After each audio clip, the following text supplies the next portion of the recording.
La fornication. 4 points essentiels. Tout d'abord, qu'est-ce que la fornication selon la Bible? La fornication désigne toute relation sexuelle en dehors du cadre du mariage institué par Dieu. Elle concerne les actes, mais aussi les choix et les comportements qui banalisent dans la sexualité hors alliance. La Bible appelle à l'honneur du corps et à la sainteté dans la relation. Hébreux 13, 4. Le mariage soit honoré de tous et le lit conjugal exempt de souillure, car Dieu jugera les impudiques et les adultères. La fornication n'est pas une liberté, mais une sortie du cadre protecteur de Dieu. Alors pourquoi est-il important de ne pas tomber dans la fornication? Parce que Dieu a créé la sexualité comme une bénédiction dans l'alliance du mariage. En sortir, c'est mépriser l'ordre divin et affaiblir sa relation avec Dieu. La sainteté protège le cœur, l'âme et l'avenir.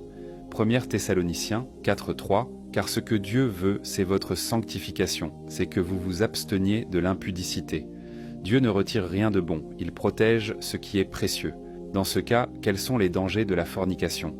La fornication crée des attachements désordonnés, brise la paix intérieure et trouble la conscience. Elle peut entraîner la culpabilité, la honte et une distance spirituelle avec Dieu.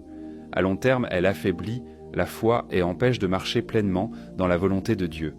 Éphésiens 5, 5 « Car sachez-le bien, aucun impudique n'a d'héritage dans le royaume de Christ et de Dieu. » Ce qui semble anodin peut devenir une chaîne spirituelle. Enfin, comment se libérer de ce fléau? La libération commence par la repentance sincère et la décision d'obéir à Dieu. Il faut fuir les occasions, renouveler sa pensée par la parole et marcher selon l'Esprit. La victoire n'est pas par la force humaine, mais par la grâce et la puissance du Saint-Esprit. Galates 5, 16 « Marchez selon l'Esprit, et vous n'accomplirez pas les désirs de la chair. Dieu ne condamne pas celui qui se repent, il restaure et renouvelle. » La fornication promet du plaisir, mais la sainteté apporte la paix et la liberté. Dieu appelle son peuple à une vie pure, alignée et victorieuse.